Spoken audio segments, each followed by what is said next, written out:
Assalamualaikum warahmatullahi wabarakatuh. How are you today? I hope you stay and always happy at home with your family. Alhamdulillah, today we meet again on UI tema 1, who we are. What should we learn today? We will learn about the arrival of religion in Indonesia. Kedatangan agama-agama di Indonesia. Kids masih dalam tema dan central idea yang sama, yaitu system that define belief and values over explanation about the world around us and what it means to be a human. Us akan mengajak kalian menjelajah lebih jauh lagi. Kids, masih ingat kan pelajaran UI kita kemarin? Ternyata kita hidup dalam masyarakat yang memiliki latar belakang berbeda, suku budaya yang berbeda, adat dan tradisi yang berbeda, serta agama-agama yang berbeda juga. Dan minggu kemarin, kalian juga sudah mengidentifikasi 6 agama yang ada di Indonesia. Kalian juga kemarin diajak untuk mencari tahu tempat ibadah, nama pemimpin agama, serta hari rayanya kan? Gimana?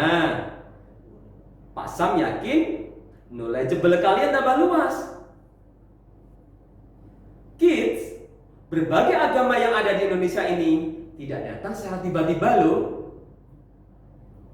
Dulu, sebelum Indonesia kedatangan agama Hindu dan Buddha, masyarakat menganut sebuah kepercayaan dari nenek moyang mereka, yakni animisme dan dinamisme. Animisme ini lebih mempercayai bahwa roh-roh nenek moyang yang mampu menyelamatkan kehidupan mereka, jadi mereka menyembah roh. Kalau dinamisme, masyarakat saat itu mempercayai bahwa benda-benda memiliki kekuatan untuk sebagai penyelamat. Jadi, mereka menyembah benda-benda. Demikianlah kondisi masyarakat di Indonesia. Ketika teknologi kapal layar ditemukan, juga adanya kompas dan peta. Orang-orang mulai berani menjelajah lebih jauh antar wilayah, antar pulau, antar negara, bahkan antar benua.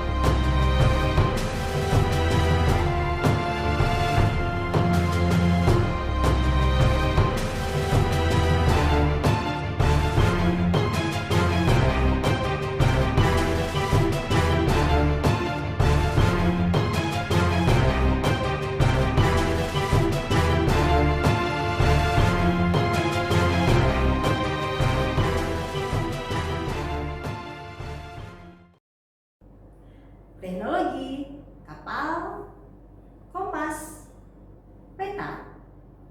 Setelah ditemukan, maka negara-negara di Eropa mulai berlayar dan ekspansi ke berbagai negara di benua Asia dan Afrika. Hingga akhirnya, negara seperti Cina dan India melakukannya. Para pedagang Cina dan India masuk ke Indonesia dengan tujuan tadi melakukan perdagangan. Efek dari perdagangan inilah yang terjadi akulturasi agama dari negara mereka dibawa ke wilayah Nusantara, yakni agama Hindu dan Buddha. Kalian sudah tahu kan perjalanan panjang kedatangan agama Hindu dan Buddha yang mengganti kepercayaan nenek moyang kita dari animisme dan dinamisme masyarakat Nusantara pada saat itu. Setelah kedatangan Hindu, Buddha, datanglah pedagang dari Gujarat Arab yang sedikit demi sedikit bersiar mengenalkan agama Islam masuk ke Indonesia.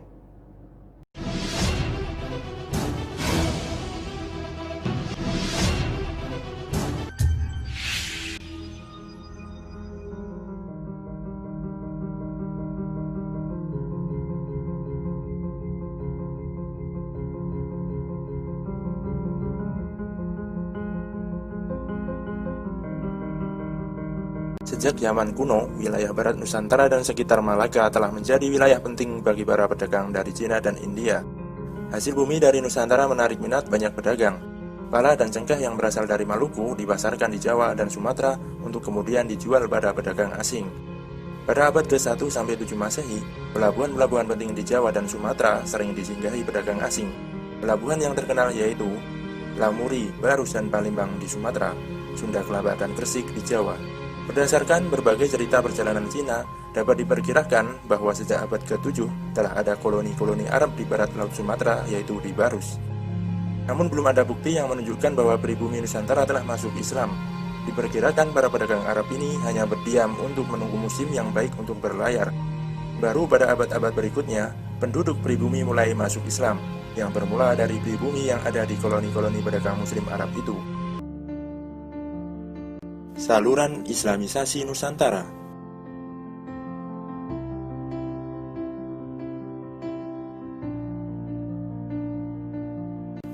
Saluran perdagangan. Awal Islam masuk Nusantara melalui perdagangan.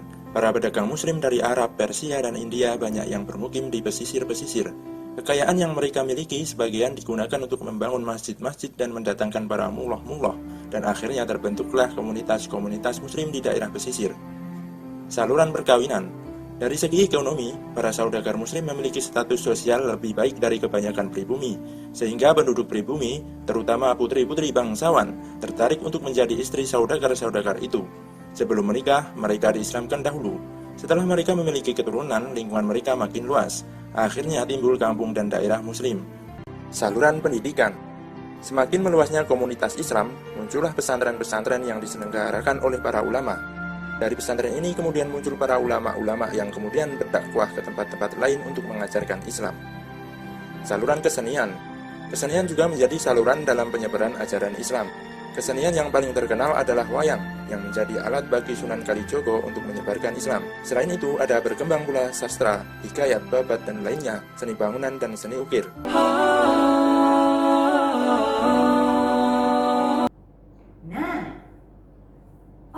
Eropa pun ketika mendengar bahwa Indonesia adalah negara yang kaya akan rempah-rempah, akhirnya membawa mereka ikut berdagang masuk ke wilayah Nusantara.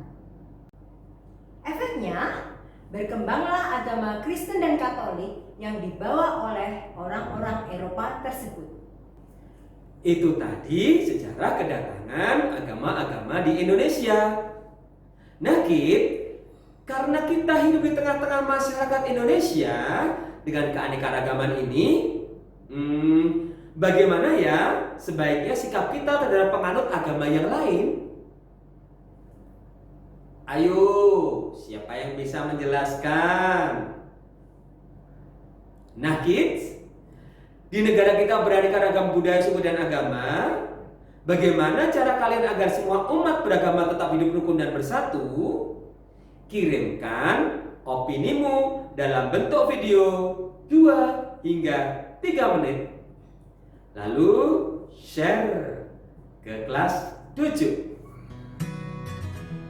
Alhamdulillah kids, kita harus bersyukur karena kita berada di negara yang kaya akan agama, kaya akan suku bangsa, tradisi, dan berbagai budaya. Oleh karena itu, marilah kita jaga kerukunan ini, kerukunan antar umat beragama di Indonesia ini agar bisa terjalin selama-lamanya. Sekian ya pembelajaran hari ini. Keep the fighting spirit, not spirit for fighting. Bye bye. Assalamualaikum warahmatullahi wabarakatuh.